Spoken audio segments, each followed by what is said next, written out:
Bonsoir, Monsieur Minot. Bonsoir.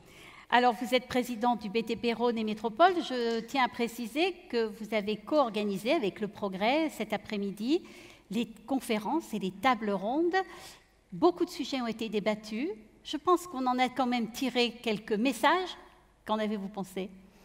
On a ouvert le débat de la position du logement dans la métropole, plus largement dans le territoire du Rhône.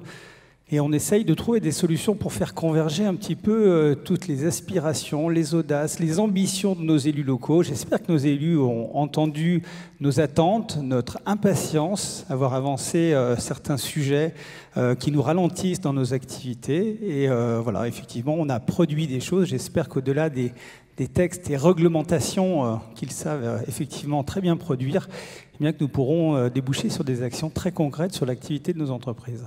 On a bien compris qu'il y avait urgence, en tout cas. Alors, vous remettez ce soir le prix de l'immobilier d'entreprise. Qu'est-ce que ça représente pour vous ?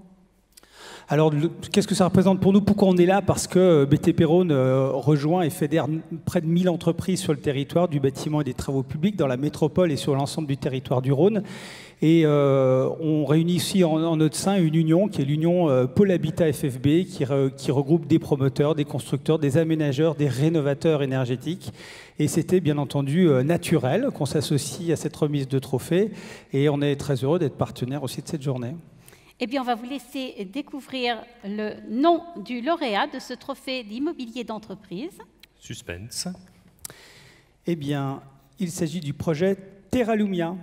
Terralumia, avec donc le Crédit Agricole, représenté par Véronique Racousso-Sorosina, qui est la directrice générale adjointe, et accompagnée par l'atelier Thierry Roche et associé, représenté ce soir par Sébastien Lepoire. Nous les accueillons.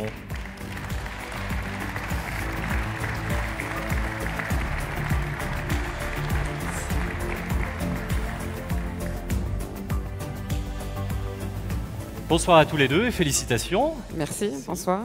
Alors, je vais commencer donc par Madame Véronique Racousso-Sorosina.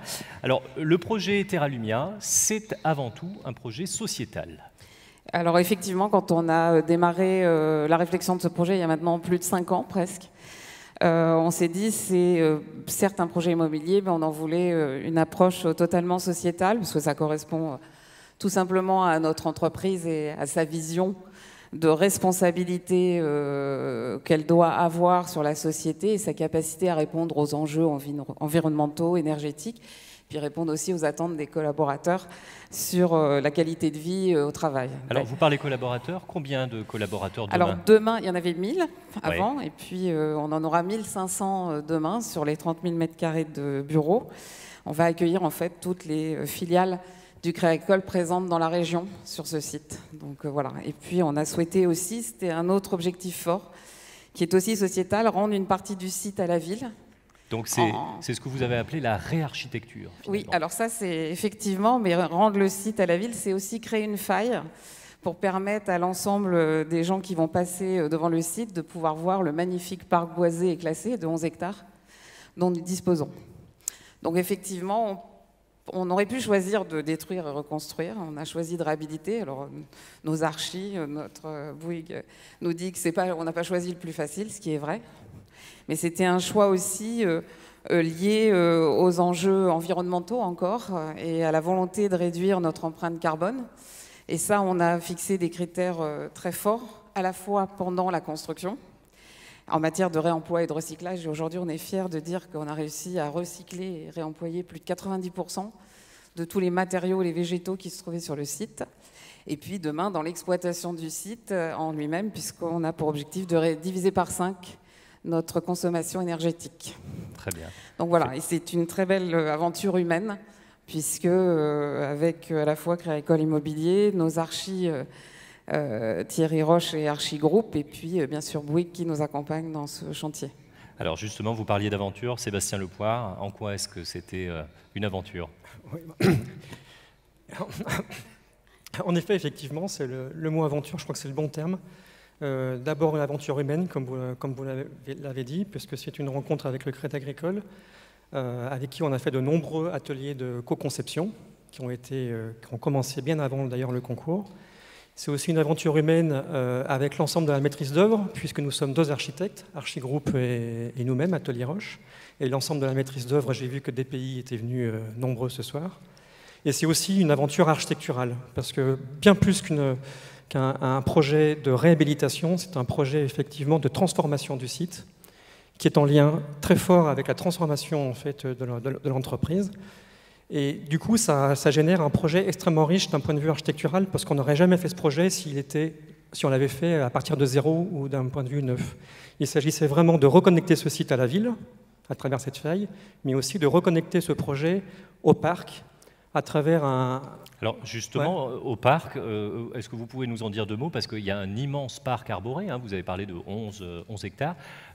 Quel était l'enjeu finalement de pouvoir harmoniser le tout? L'enjeu, c'est qu'aujourd'hui, le site était tourné le dos, en quelque sorte, à ce parc, et on n'en profitait pas. Ce parc ne profitait plus à la ville non plus. Alors c'était un parc magnifique qui a été dessiné, je m'en souviens plus du nom, par le même paysagiste qui avait dessiné le parc de la Tête d'Or. Et donc l'enjeu, en fait, c'était de vraiment créer un hub qu'on a appelé un bâtiment paysage, non pas qui soit végétalisé, mais un hub qui soit un peu comme un bout du parc qui rentrerait à l'intérieur du site et qui permettrait, tel des racines, de reconnecter l'ensemble en fait, des bâtiments existants. Et de ce point de vue-là, en fait, c'est un projet qui est ouvert sur l'avenir, mais qui en même temps vient s'ancrer, tel des racines, sur la mémoire du site, vient s'ouvrir à la ville. D'où le nom de Terra Lumière. D'où le nom de Terra Lumière. Très bien. Écoutez, félicitations. On va vous remettre fiers, vos trophées.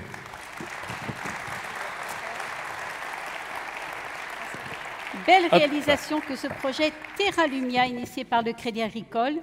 On va vous demander d'aller en direction. Alors voilà, on remet le trophée toutes les équipes qui sont là et qui nous accompagnent. Les équipes sont là. Allez, hop, un coup de projecteur sur les équipes. On vous demande de vous lever. Voilà. Ah bah oui, ils sont venus en nombre en plus. Bravo. Ils sont venus en force. Bravo. Ils sont nombreux. On vous laisse aller en direction du photocall.